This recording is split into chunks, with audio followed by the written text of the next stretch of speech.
G'day legends, I hope that you're all doing well and having a great week so far and looking after yourselves. Now, I may go a little bit slower today. I've got a raging bloody headache, and every time I get a headache, I'm like, well, tumour's going to get me by today. But it's not just normal headache, but I'm more susceptible to them being badly. So we're going to look over a few things. We're going to look at drones, maps, some attacks, a little bit of everything. There's been a bit go on and also not that much at the same time. But we are potentially on the eve of a huge drone attack from Ukraine into Russia, or at least according to a video shared last month. And there's been a number of drones reach Moscow overnight. So let's have a look firstly at the video that was released a couple of weeks back now about these drone strikes from Ukraine into Russia. And this, of course, was shared across official Ukrainian sources.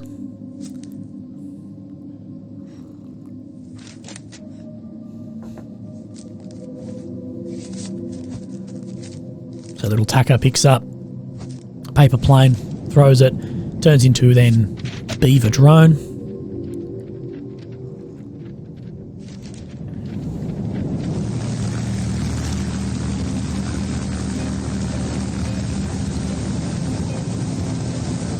This at the very front, this is actually off one of the HIMARS systems that has this like evil looking smiley mouth.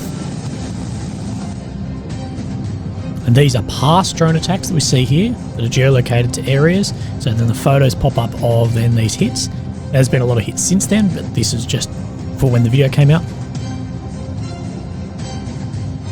And then what we do see is at the end, this one pick up from Ukraine and hit the center of Moscow. Then, of course, silhouette of Moscow. And then the Ukrainian nationalist flag here, the red and the black with 24th August. Of course, today being the 23rd, we are expecting maybe something overnight, although I have seen some people say, oh, it's going to change because of leaks of information. I'm like, well, you released a fucking trailer. I don't know, like I said yesterday, trailers, public figures, monetizing the war, all this. I'm actually surprised it's not on Sportsbet, and you can like, are they going to take Robertini by tonight? 3-1 odds. I don't know. I'm somewhat surprised. I reckon war could actually get to that level now that we're like, all the officials, like the presidents and shit, are just having a go at each other on fucking Twitter. Like Medvedev, Zelensky, like this, it's fucking wild. Anyway, let's look over some of this. So the drones are going to be a huge thing in this war, and they already are. And we have seen Ukraine have the ability to strike further and further into Russia. Now, last night we had this come from the MOD and some videos I'll show you as well. So, August 23rd this year at night, Air Defense Forces thwarted another attempt by the Kyiv regime to carry out a terrorist attack by 3 aircraft-type unmanned aerial vehicles on the city of Moscow. 2 of the UAVs attacked the capital were destroyed by air defense systems. The 3rd UAV was suppressed by means of EW, electronic warfare, lost control and colliding with the building of the Moscow city complex under construction. That there are no casualties. So we're going to go through this in order. Of course, just 0 is the first one.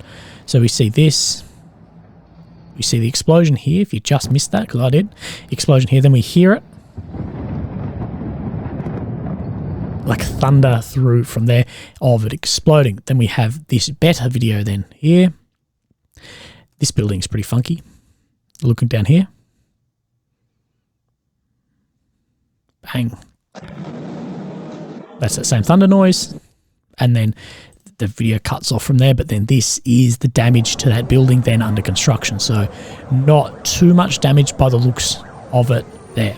Of course, then the police, whatever, on the scene, fire, ambulance, typical stuff. But Ukraine has proven again that they are able to launch drones further and further into Russia. Now, as well, we talked about the Tu-22 yesterday, and it was probably a day late for me because I had a day off from this. So actually, I didn't, but I had a podcast on, so I didn't do the update. Anyway, we saw one of these bombers, which are a very important bomber for Russia, who have launched many attacks into Ukraine, was damaged or blown up by a Ukrainian drone. Well, that's what at least the photographs tend to show. So we've got this MOD update as well on the 22nd. On August 19th, a Tu-22M3 backfire medium bomber of Russia's long-range aviation, the LRA, was highly likely destroyed at the Soltsy 2 airbase in Novgorod Oblast, 650 kilometers away from Ukraine's border. The Russian Defense Ministry said that a copter-style uncrewed aerial vehicle was responsible for the attack. Now, this is something that I think is very interesting, this copter style. Now, I'm no fucking drone expert, so the next 30 seconds maybe just switch off your mind if you are. Now, the Beaver style drones, I'd call that like a plane style drone where you've got like a prop at either the front or rear wings, whatever. The reason they have that is the same reason a plane is not a helicopter. It increases their range a shitload, the efficiency a shitload, because you actually have lift from the wings. Way more efficient. This is why a helicopter can go nowhere near as far as a plane. Now, this copter bit here, this tells me that it's maybe not from Ukrainian territory. And I think, too, they're probably being a little bit off on their distances, because the Soltsy's about here. It's going to be close enough. So, yeah, we're talking to the closest point, maybe 6 something, but let's say it's way back here. So we're talking 800 or more. That I just think that a copter style is probably more of an insider attack there. I'm not sure. And you've got to remember, I don't know if Ukraine would fly it over Belarus. So they might come out here somewhere, then pop over. So it may actually be an insider attack. And we have seen many of these partisans working within Russia as well. We have seen some working in Ukraine, but of course not to the same extent. Anyway, if true, this adds weight to the assessment that some UAV attacks against Russian military targets are being launched from inside Russian territory. Copter UAVs are unlikely to have the range to reach... Okay, I'm a fucking idiot. I didn't read this before I did it, but this is what I just said. Anyway, Russia has frequently used backfire bombers to launch the notoriously inaccurate AS-4 Kitchen. Kitchen is a better name than fucking... what's the one? The UK ones that are doing all the damage? Storm Shadow. Everyone takes a picture of me, you fucking idiot, but I don't like the name. Storm Shadow. Name it something better.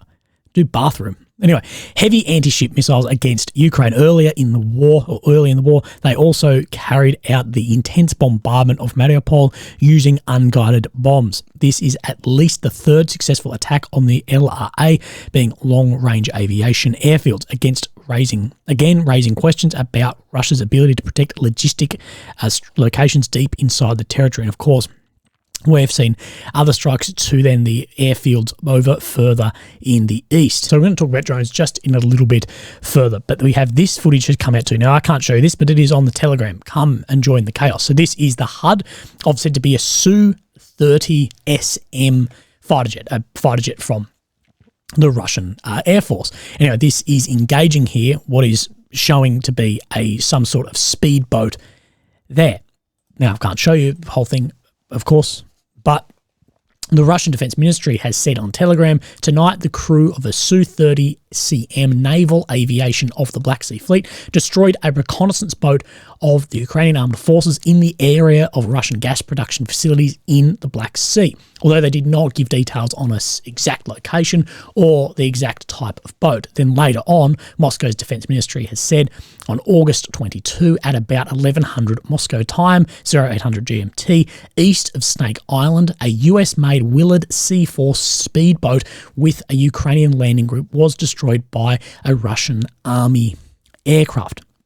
So that video there, you can go and have a look. But when I first saw this, I thought that it would likely be one of the unmanned drone boats that we've seen Ukraine use a lot in the Black Sea with varying success, and a lot of success in some cases.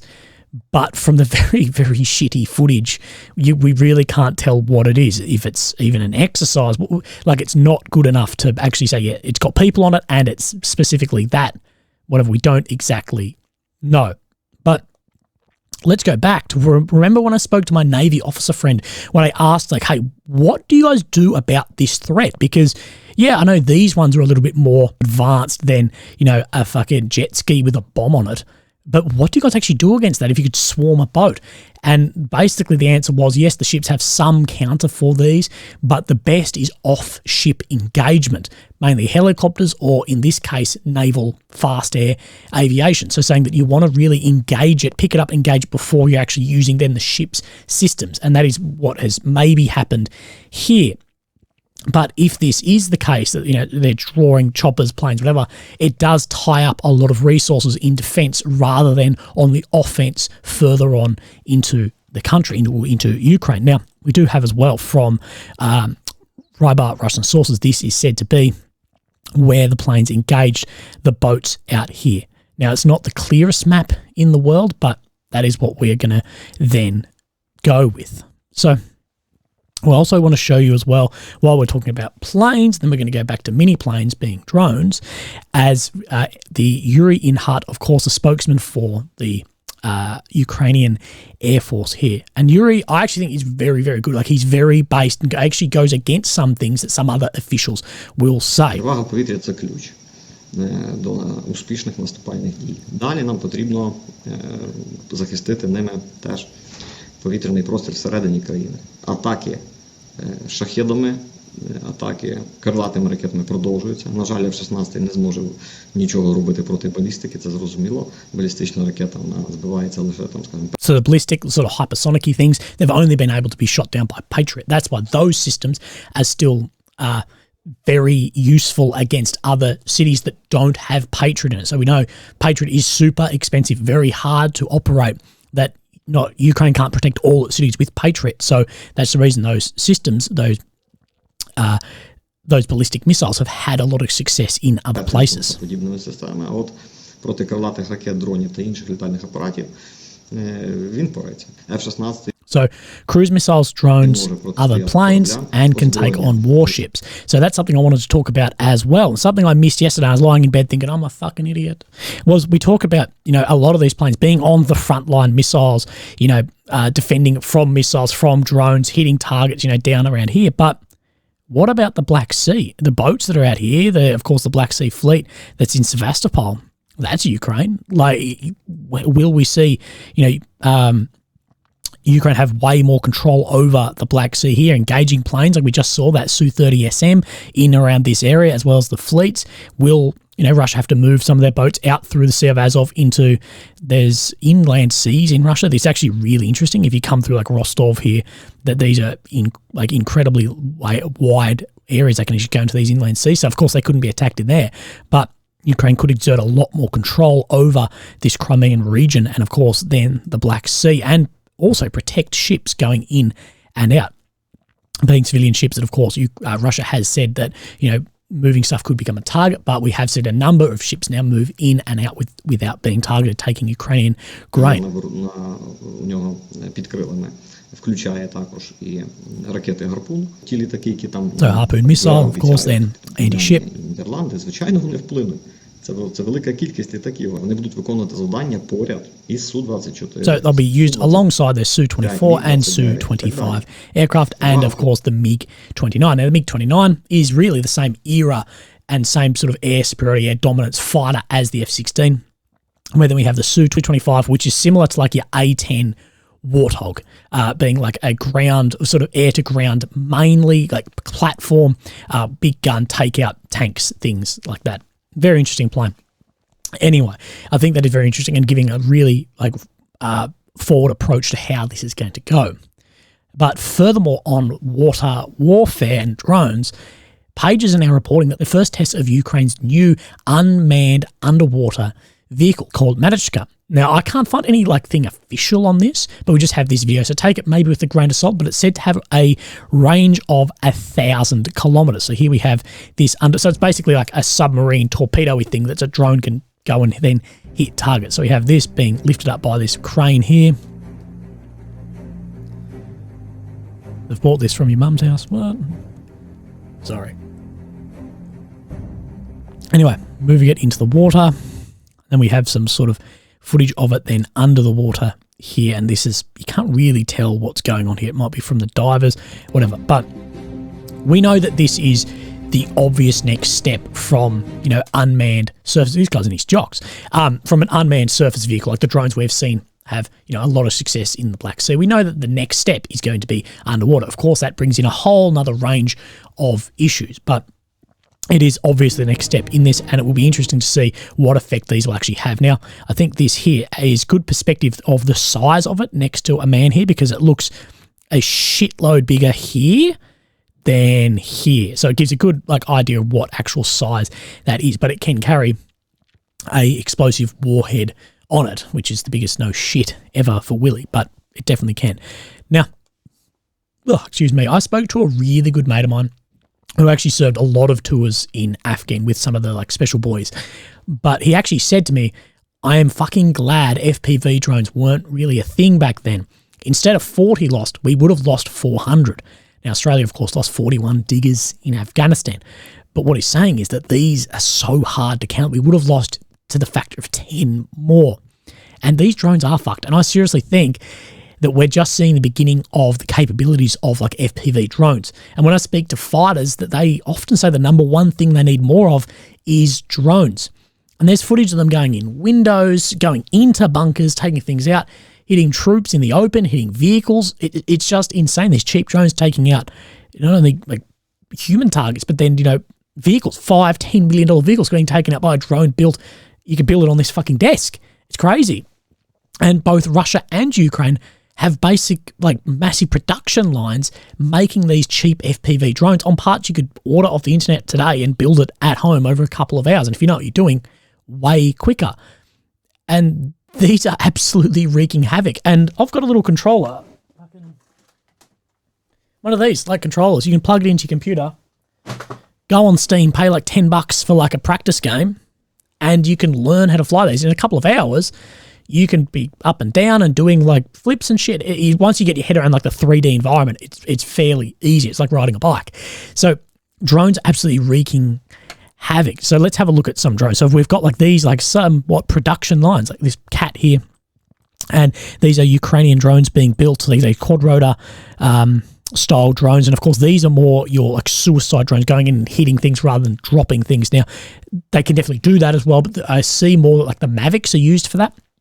And then we have, of course, these Russian built drones here, and I couldn't find it, but there is a photo somewhere of it looks like a big warehouse with heaps of people sitting down on chairs in Russia building these drones and just pumping them fucking out. Now we also have this video, and I'll post this on the old Telegram as well, of a Russian FPV drone with an ATGM fucking rocket launcher munition on this, and then firing it off and going from there. And that's fucking very impressive. It even drops the tube. Now those tubes on the Western ones and Russian ones, all but the 84 Carl Gustav, the tubes are, once it's fired, it's done. You just ditch the tube, hit it on a tree and break it or something. But very interesting, and I think that is the next natural progression, is we'll start seeing, that's just, fucking taped on it, but we will see that further progression from there into this. And as an ex-infantryman, I'm glad I'm not a fucking infantryman anymore, because that shit is very bloody scary, especially on the ground. Anyway, we're just going to have a look at the EU from both Zelensky and Ursula von der Leyen, and then we'll have a look at the map. So this is number 1. Okay, Zelensky. I met with von der Leyen to thank her for her efforts to normalise Ukraine's agricultural exports and transit. It is important to fully restore them since September the 15th. We expect a positive assessment of Ukraine's progress in the October enlargement package, and a consequent decision by the EU member states to open Ukraine's EU accession talks by the end of 2023. We're also coordinated positions on the peace formula as we advance to the Global Peace Summit. So I've called this summit end of 2023. Ukraine is hoping then to get into the EU. What do I really think the odds of this are? Very, very slim, unless the war has ended at some point. I think more likely than NATO. NATO is just not going to happen until the end of the war, but I still think very, very slim. Well, the thing is, Ukraine is fighting a war. It's very, very difficult for them to tackle all these other problems while that is happening. I think Ukraine will have to have their war end, a couple of years to work out some corruption, work out the courts, work out some of the other bits and pieces going on, and then that will happen from there. And I hope that Ukraine don't get fucked when this war does end. Then it's like, oh, it's so hard to rebuild to a stage where you could actually get in from there. But of course, then talking Zelensky's peace formula at the global summit. And Ursula von der Leyen, of course, then had this on her Twitter. Again, it's where wars are won and lost. Productive meeting with Zelensky. We discussed Ukraine's progress on the EU path as well as our continued support in the face of Russia's aggression. We continue working together to bring Ukraine's grain to the world markets and provide economic assistance. We're supporting Ukraine in the efforts to repair, recover and keep the state running. Today, we paid a new 1.5 billion euros to Ukraine, and more will come this year and beyond. And that brings the total amount from the EU to Ukraine being 19.2 billion. So 20.8 billion US dollars. What about AUD from Aussie blokes out there? Dollary doos, 32.3 million. Fuck, we're going. Our dollar sucks at the moment. $32.38 billion.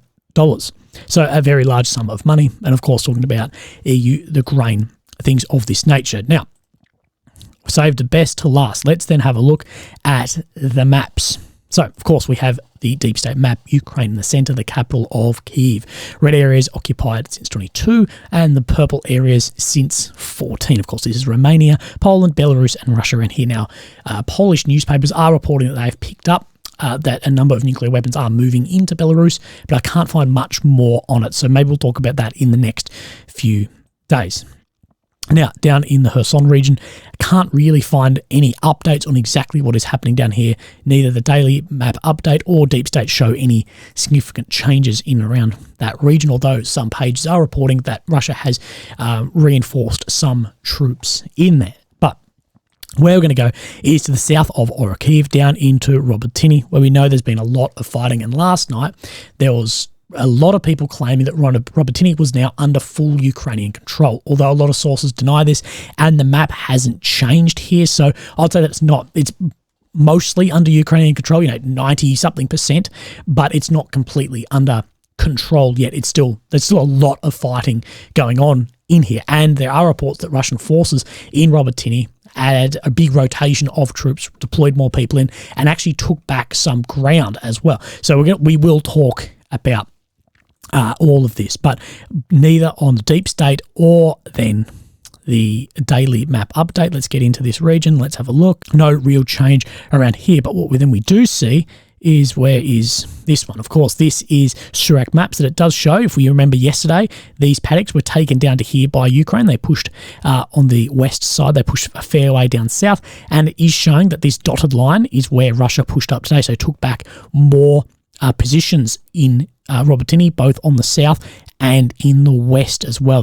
That rotation I was talking about, they managed to take back some ground in here, but that's the only map actually showing this. So, of course, a couple of days, we'll wait and get it from there. Now, this is the Rybar Russian sources of Robotyne today. Now, it's showing similar to what we know that Ukraine is pushing heavily on the east, that they've made a lot of ground. That's reflected across the other maps, but it isn't showing this push on the western side, nor is it showing, it's showing Robotyne in grey zone, which majority is grey zone. It's not under like full control of either side. So all the maps are showing a fairly similar picture across there of actually what we are seeing. Don't worry about this one. That's just a copy of the same one. So let's have a look then at what ISW say about this. So we have the Robotyne map here as actually what is on the ISW map. And then we have this one with what they are writing about it. Geolocated footage posted on August 22 shows that Ukrainian forces advanced into central Robotyne. That geolocated footage on the 20th indicates Russian forces exert less control southwest of Robotyne. So we know this, that Ukraine is having success in there, but it is said that they did have a pushback last night. But we'll just wait on some confirmations actually showing that. So let's have a bit more of a talk about Robotyne and, of course, then locking some forces in some areas. This is from the ISW's assessment. The Ukrainian advance in Robotyne area brings Ukrainian forces closer to launching operations against second lines of defence that may be relatively weaker than the first Russian defensive line in the area. ISW has not observed any new Russian formations or units arrive in West Zap Oblast beyond the lateral transfer of the elements of the 7th VDV division, being paratroopers, and the arrival of the Akhmat Yug battalion elements in August. Of course, the Chechens Elements of the 503rd Motorised Rifle Regiment, 19th Motorised Rifle Division, 58th Combined Arms, Southern Military District, previously operating near this, 12 kilometres northwest of Robotini, have reportedly arrived in the immediate vicinity of Robotini, likely to reinforce failing Russian defences in the area. Maybe this is what Surak was talking about. Russian forces deployed to the wider western Zaporizhia Oblast of operational direction have been defending against Ukrainian counteroffensives since the start of the counteroffensive without rotation, although Surak did say that were a rotation. Russian forces do not appear to have uncommitted regular units in Zap Oblast. All elements of the Russian grouping in Zap Oblast that ISW observed in the area in the months leading up to the counter-offensive since have been engaged in defensive operations in western Zap Oblast or in Donetsk Zap Oblast border area. The ISW has since observed additional Russian elements that were likely in the area only after they started defending against Ukrainian counteroffensive operations. However, it remains possible that yet some unobserved, uncommitted elements may occupy positions at the secondary lines of defence. So what they're basically saying is this first line of defence here, where Ukraine has some, I'd sort of call this the first line of defence, but let's go, this is the first line, that this is way more heavily defended than this second, third may be, and that there aren't a lot of elements actually in here, that these elements are going to push back, take up the positions, and fight through from there without rotation, tied, ammo, things like this. But it will be interesting to see what happens when it comes down into here. Now let's move on to the next one. That the lack of observed Russian formations at units at secondary lines of defence in western Zap Oblast may suggest that elements of units and formations already engaged in fighting may occupy these positions we spoke about. Russian tactical reporting about counterattacks in the Robotini area suggests that the 22nd and 45th Spetsnaz brigades occupy positions behind the first line of defence and possibly the second. So these Spetsnaz brigades, in those areas. Elements of the 22nd and 45th brigades appear to be responsible for launching counterattacks against significant Ukrainian advances in the area and therefore are likely degraded. The likely lack of Russian operational reserves, together with the limited lateral transfers of western Zap Oblast and observed separate uncommitted units at the second line of defence, suggests that the second line of Russian defence may be significantly less heavily defended. The Russian formations and units currently occupying the second line of defence are largely unknown at this time. However, the ISW offers this assessment with low confidence. So, low confidence in what is actually happening, and we don't really know. So, I like to chuck that in then at the end. So we don't actually fucking know really how many people, what is actually going on here, whether troops can come out, refill. Like, I'd say there's a lot of troops not here because they don't need to be there yet. You know, it's taken a best part of 2 and a bit months to move down into here. That would you really be caring about, you know, loading up these positions?